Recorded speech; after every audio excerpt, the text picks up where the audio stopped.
It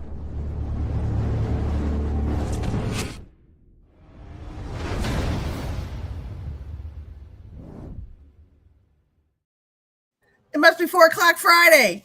Yay! Here we are. Boop, boop, boop. And my sister is here, but she had crappy sleep last night. I don't know, she's just stressed out or whatever. So she woke up at 1:00 and couldn't get back to sleep. So she's napping right now. I'm trying to be quiet. We're taking neighbors right now. So yeah, we're taking her dancing tonight because she needs to boogie her butt off. So I'm letting her sleep. So you just get Elle and I. yeah. And here we are. Well, just have to be enough. That's right.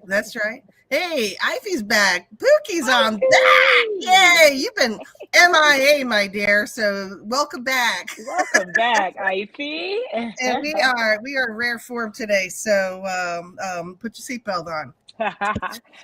And we are going dancing tonight. So later, Kat and Laurie are going to have dinner. I'm not going to join them for that because I am going to take my nap. She's going to nap. Little nappy nap. Now, for those of you who are younger than us, who may be watching us, we love that. First of all, we love you for watching us. When you get to be this age, perhaps you will have these. I'm not saying definitely you'll have these experiences, but perhaps. Perhaps. Now, I partied hard in my late teens, early 20s when I was living in God. New York. Because I was in New York City. In my 30s. Yeah, well, I did too. Still But I left New York City at 22.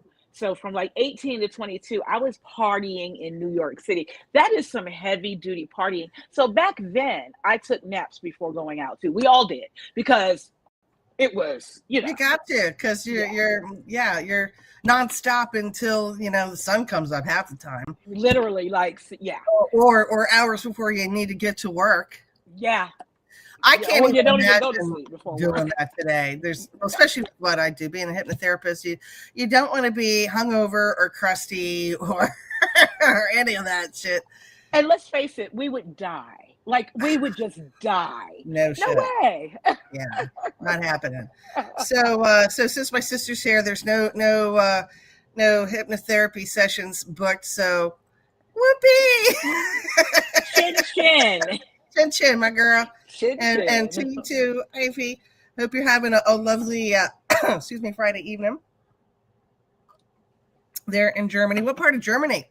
I'm sure I asked you that last time, but it seems to have slipped my memory. So if you can post what part of Germany you are viewing from, we'd so appreciate that. And that way we can Google it and go, hey, that's where Ivy lives. So remind us, and we can tell our newer listeners who may not have that's exactly right. Join the community. So Elle worked an event today down at the FFX Theater, and on the way back I went and picked her up, and she said she had some stories to tell us. Yeah, so I had kind of a weird morning, and I just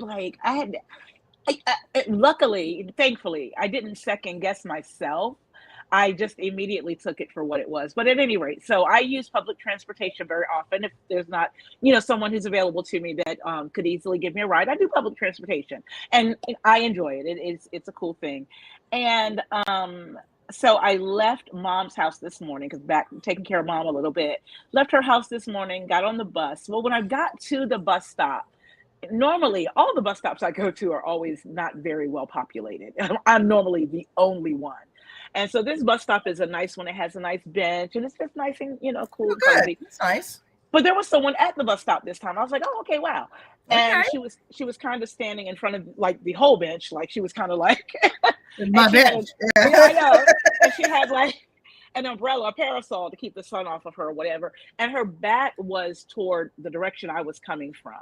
So I didn't want to startle her. And I had my headphones on, listening to my music, listening to the B-52s. And, awesome. Yeah. And so I turned my music off for a minute because I wanted to, at least ignore. And it was funny because when I turned my music off, I said, I'm going to have to be social. That was exactly what went through my head.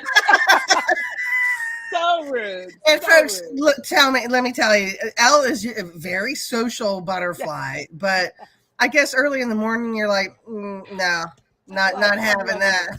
Not in the mood. But here's the funny thing. So as I passed her, as I was about to pass her, I said good morning because I didn't want to scare her once I got right up on her. So Right. she didn't respond. And I guess it was probably out of, I assumed it was out of, oh my God, I didn't know somebody was there. So then when I got more in front of her, on the other side of her, I said it again in case, just good morning. She never said a word. What the hell? Not a word. I didn't see headphones. Now I could have missed them. I don't know. I didn't see headphones or AirPods Did or she anything. like even look at you, or she looked at me until I said good morning, and then she looked away. Okay, so it's not like she had hearing impairment or anything, right?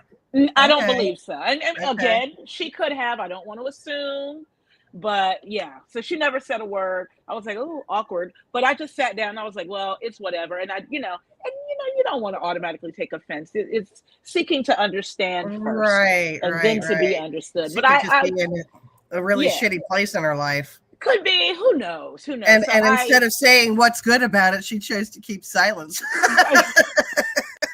right. She was like, maybe for you. Yeah. Sorry. Yeah. Well, I don't blame you, Elle. I would have been a little like offended. Yeah, because it's like because we're bubbly. We just exude this. We're all one kind of vibration, and when you encounter somebody that's not reciprocating your joy, basically, it's off-putting to say the least. But how I'm just going to put it the most succinct way, how emotionally mature of you to step back for a minute and go, you know what, that's the day she's having today. At least you spread a little sunshine on her. Exactly. Right. And I want to say a word to you introverts out there, because I can hear y'all. I can hear you thinking. The introverts are going, hold on, hold tight, because I can be very introverted. And as a matter of fact, I'm a lot more introverted now than I was 10 years ago. I get that. And I'm not someone who is going to talk your head off. We had that discussion today too, but we'll leave that where it is. I'm not going to talk your head off. I mean, if you want to engage me, I will talk with you, but I'm good morning and going on about my business. And I didn't even look at her. And I just, listen to my music, bobbing my head, doing my thing in my own zone or what have you. So just understand, introverts, I get it. Some of my best friends are introverts. That was funny. So, honestly, I think most of us aren't naturally introverted, but so. In our generation, we were forced. Do you remember being forced to be extroverted? Yeah. Oh, and so uncomfortable. Talk about uncomfortable. Well, we grew up in the days where physical education class, once a year, they made us fucking square dance. Yeah. Yes, that's right.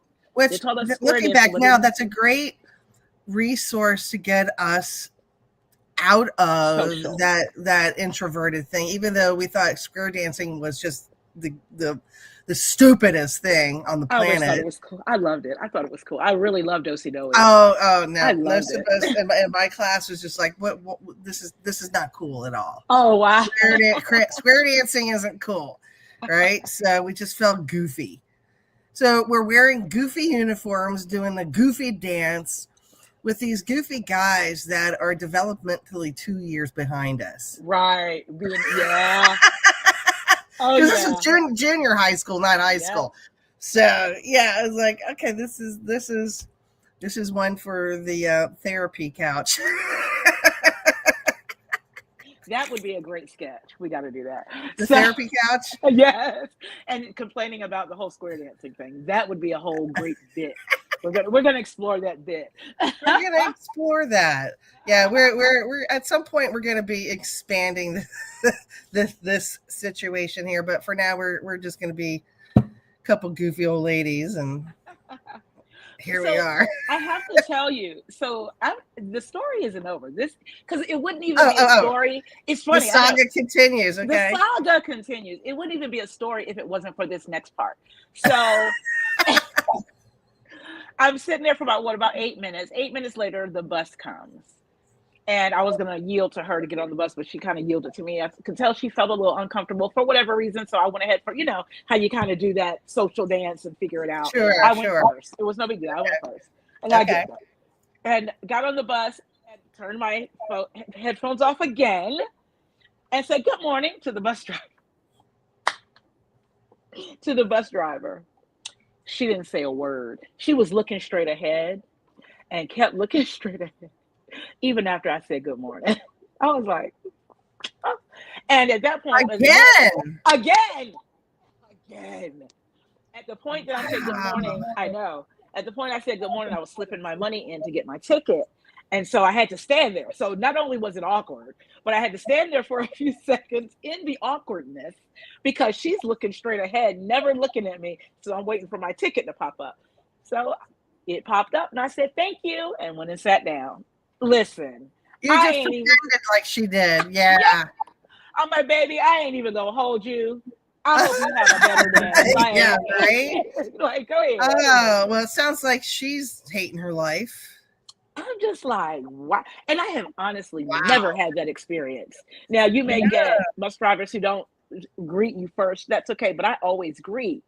And they always greet back. I've never had anyone not greet back. So. Now, let me ask you this. When you got on the bus and started going down the road, was this bus driver like just still kind of just like in their own little bubble energetically? Could you feel it? I'm going to say this. I don't know that I could tell that necessarily, but I could tell this. She couldn't drive for shit. She was a horrible driver. Let me throw this out to you because this is an interesting, I'm going to say hypothesis or theory or something, or somebody would say conspiracy there now. Fuck that shit. We told y'all it was going to be a bumpy ride. I told you. Yeah, exactly. Here we are. So that the majority of the people in your sphere, some of them are just filler people and aren't actually people. Ooh. They're just there to fill space. Oh, I had not considered that. Isn't that crazy? I think that. What do y'all think about that? Yeah, that the majority of the people, because all right, so this would be like now I'm wishing Laurie was up to have this conversation with us. Is the double slit experiment that your environment is only reacting to your observation. Okay, so you were observing your environment, and these people that were just they weren't computing you because they're just fillers. Wouldn't that explain a lot with just how some people are or they seem to be? Yeah, that is like there's no substance. Right. And you know what? That is no substance is exactly because even at the bus stop with the young lady, I got no sense of her, if that makes sense. Yeah. I got no sense of her. Yeah. Wow. And your big aura probably messed with her little computer chip because I'm a filler person. I'm just, filling space. Yeah. You're here to have an experience. Right. Interesting. Yeah. Yeah. So next time if that happens again, see if you can't dial in to like that person's essence. Yeah. And feel it, because now in retrospect, when you look back, your body was already picking up on it. It was, yeah. That is so deep. And of course, we've had the experience where we speak or we do something and somebody doesn't respond or reciprocate. But when it happened back to back like that, I was like, oh, okay, this is the kind of day this is going to be. Okay. That's interesting. Well, we are definitely here to observe something. So, you certainly observed that not everybody is a body. Isn't that weird to think You took of? us deep. You took us deep, Kat. You took us Yeah. deep. Well, that if I were to show you my natal chart and you understood astrology, you'd be like, well, that's exactly what Kathy's here to do. Gotcha. I'll take you deep into the pool. We're going to the deep end of the pool. In fact, that's what I used to do when I was a toddler. And my parents, we belonged to our public, neighborhood pool.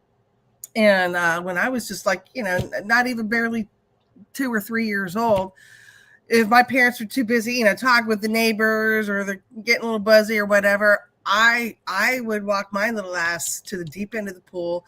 And my dad had caught me the first time that I realized that I could do this, because I loved swimming so much. I was a little water bug. Yeah. He saw me jump into the deep end of the pool, and he immediately was, Johnny on it, he was a good daddy. I'm wearing his shirt, by the way. And he comes running to the pool to come get me. And before he dove into the pool to come down to get me, I had already reached the bottom of the pool, because probably like a 10-foot, deep end where the diving boards were. And I had already reached the bottom of the pool and had pushed up and came up like a rocket. And once I got up to the air and grabbed a lung full of air, I'm laughing. And I'm having a great time. And I go back down. And then he stopped once he saw that I was laughing and I wasn't drowning, and I went back down and came back up again. Yeah. And to me, that was one of my dad's favorite stories to tell, because he was like, I realized that you had it under control. Yeah. Yeah. Oh yeah. And cool. So it's like I naturally just go in the deep end of the pool. Yeah, I like that. That's awesome. I'm gonna say that's dope, but that's sick. Hey, I'd rather smoke dope than be sick. Oh, what happened to you? Oh, Shiza.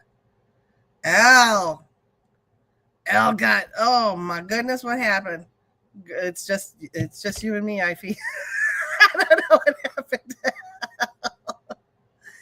Girl, where'd you go? Coming back. Oh, here you are. Okay, I was gonna start ready to tap dance or something. I don't know.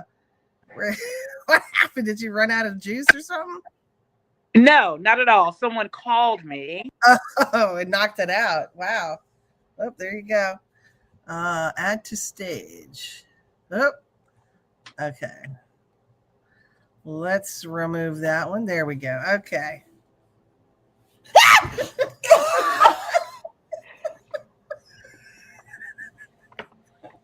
She scared the piss out of me. Oh. Here's my sister. I was not expecting that. And I heard this music. I was like, what the hell is that? Oh, you smell good. What are you wearing? Lavender. Lavender. That's what I spray after. Oh, Elle's gone again. Shiza, this has been not good. I don't know what's happening. All right. Well, we've got another 10 minutes or so to go. So we ain't done yet. Where you at, Elle? Here she comes. Do. All right, add her to the stage. Who keeps calling you? Is it your mom? No, it's not my mom. Oh, there they go. They're gone. I don't even understand how the call came through. Hey, Laurie. Hey, she's up there. Here, you can sit on the boat. Oh, and now she left again, and you can't hear her. I was gonna go to Susan's. Oh, okay. And then I'll take her, and you guys can meet us there. Oh shit. Sorry, Elle. No, she was. Add to stage. There you are. Okay.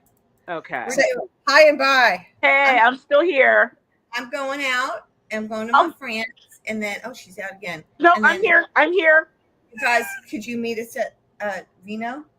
She is going to take a nap while we're at Vino. Okay. So Susan's taking you to Vino? I was going to take her, but I can come back and get you. I don't mind driving. That's okay. Okay. Well, I'll text you when I'm over there. Okay. It's tiny. Beautiful. Have a good nap, girl. I just did that. That's good. That's very, very good. because you dance your ass off. We're gonna see Rachel and the Jellycats tonight. Wow. And they sound like a really groovy kind of fun band. So they do. I really this is our local little strip mall bar. I want to say dive bar, but it's not dive. It's actually really nice on the inside. Yeah. And they just get the best talent in there, and they don't never charge a cover charge. And from what we understand, though, don't eat there. So, yeah, don't eat there, but the drinks are good. Service is great. Yeah. And the bands, whoever they get, filling the venue there with the talent knows what the hell they're doing. Yeah. And you get the really good bands that are, doing the circuit up and down the East Coast and whatnot. So, and they have open mic nights too. I was thinking about doing a stand up there. Oh. Yeah. Oh, okay. That could be interesting. Can I heckle you? Would you be mad at me if I did I would love for you to heckle me. I would love it. Me. No, I'm just like, this is fake. They know each other. I've seen them on the Hippie Chicks. Exactly.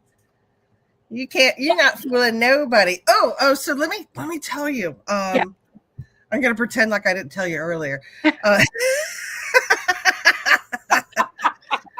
So earlier this morning, while you were working the venue, I took my sister out for breakfast and took her to the Sunrise Cafe, which is a fabulous little diner. Oh, that's my thing to do. I don't hit any of like the chain restaurant stuff. Blah. I want the mom and pop shops. So we've got this great little diner run by a Filipino family that knows what the hell they are doing. So of course, breakfast is fantastic. And right behind it is this curiosity shop called Vintage Trixie. Yes. And our plays there. Our friend plays there every Thursday. Yeah, it's actually a pretty big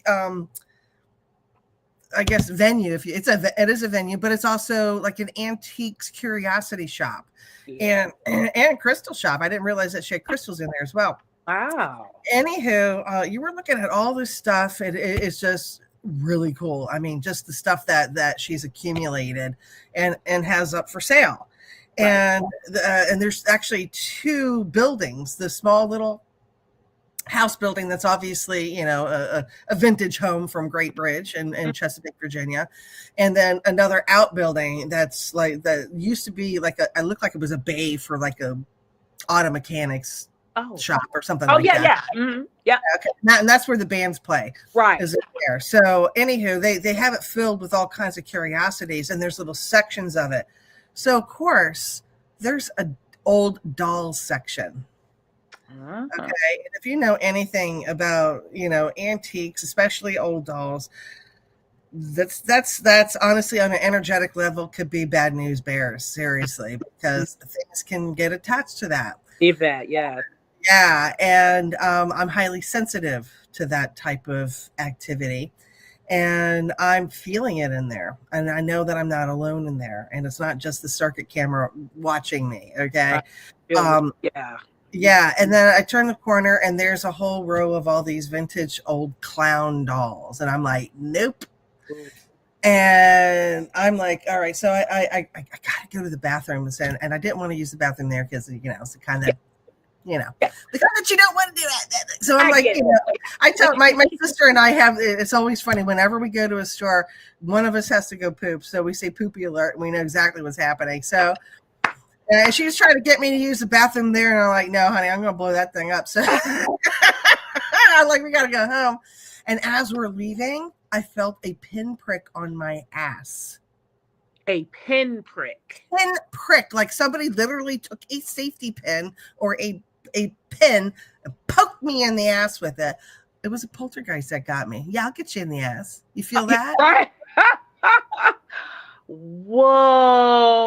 It was undeniable. It wasn't just a little, rogue ache in my old body. It was a pinprick is a skid. You know what that is. Yeah. And so that kind of freaked me out a little bit. Oh. I'm like, maybe I need to sage myself or something. I was like, right. Because I've had things try to follow me home before, because where I originally from is a part of Maryland that is close to the Pennsylvania line, so the Mason-Dixon line, so near Gettysburg and the Antietam battlefield and all that stuff. So there's a lot of paranormal activity going on where I came from, and I've had things try to get in my car and come home with me. Oh my God. Not good. So I'm like, I made sure that whatever was there, I think it's bound there by whatever objects it's attached to. So as I got further away from it or left the building, I didn't feel a presence anymore. Oh, okay. Okay, so it's okay. Gotcha. So don't worry, nothing's going to be pricking you in the Girl, ass. We'll be fighting. I will fight a ghost. Oh shit, man, that's too crazy. All right. That made me think of something. So perhaps, y'all are hearing this first as we're just cooking up the idea, perhaps, especially with the experiences we've had with the Ghost Walk in Portsmouth, perhaps for our Halloween episode, we do some ghost stories. And I do ghost in quotes because, vibration, energy, Right. Layman's terms, ghost stories. I dig it. Yeah. We'll cook something up. Yeah, and Halloween this year Friday? I think it's on a Friday. It is. Hot diggity dog. Hot diggity dog. So that means the Friday before that will be the Ghost Walk. I don't know if you want to do it again. I know you kind of hated it last year. But they didn't prepare me for how long I'd be standing, and next time I'll bring a freaking something I could sit down. That's a good idea. Yeah. And wear better shoes. Because I thought about that a couple of weeks ago. Actually, as I was cleaning, getting ready for Laurie, I was like, oh yeah, it's getting to be that time again. And I was like, I just remembered, I haven't ached like that in a very long time. It's hard as hell on your feet. I am very fortunate because where I am, I can kick my shoes off just because of where I am. And I wore the wrong shoes is what I did. And the only thing that is propelling me, because honestly, it made me feel really good. And the person even said that after I did my performance, because I'm doing this like pretty high-strung skit for people as they're walking through, the tour. And I'm one of the last ghosts that is suffering because her child died. And I'm lost without my child, and I'm weeping about it. And so I'm putting on this big weepy thing or whatever I did. And I, of course, took it to the degree. Oh, yeah. When you did that for me last year, I was like, because we don't get to see each other because we're both performing in different places, so we can't see each other. Oh, did I do it for? Okay, you did. Awesome. It was awesome. It was so awesome. Yeah, I'm sure I disturbed some people with it, and that was the whole point of it. And that's why some dude was like, that was the best one through the whole tour. And I'm like, yeah, that's a nice accolade. My ego really likes that. That is awesome. That is awesome. So I might come on board. I still have all the stuff. So cool. There we are. That would be great. I hope you do that. That'll be great. Yeah. So if you are in Hampton Roads, October 24th, come join us at the Portsmouth Ghost Tour. The Old Town Portsmouth. Old Town Portsmouth. Yep. Exactly. It's going to be awesome. And we are wrapping up the show this afternoon. So Elle, what's happening with you for this week? You can tell people about. This week, I'm working on the show I'm producing, which is called Clyde's. It's going to be presented down in Norfolk at the end of the month. And we are set building and getting all of our special effects in place, doing all our final touches. So if you are in the Hampton Roads area, we open on September 26th. Come out and see us. And if you've got a perfect sandwich that you'd like to describe, hit us up on Generic Theater site and tell us about it. We have a contest to win some stuff. And for hypnotherapy, go to hypnohelpsyou.com. Ify, thank you for joining us today. Hope you're having a lovely evening there in Frankfurt, Germany. Thank you for answering my question again. And have a great weekend, friends. And we'll see you next Friday at 4:00. So peace and love, everybody. Peace and love. thank you. Thanks for being here, and we'll see you next time. Stay hip. Stay hip.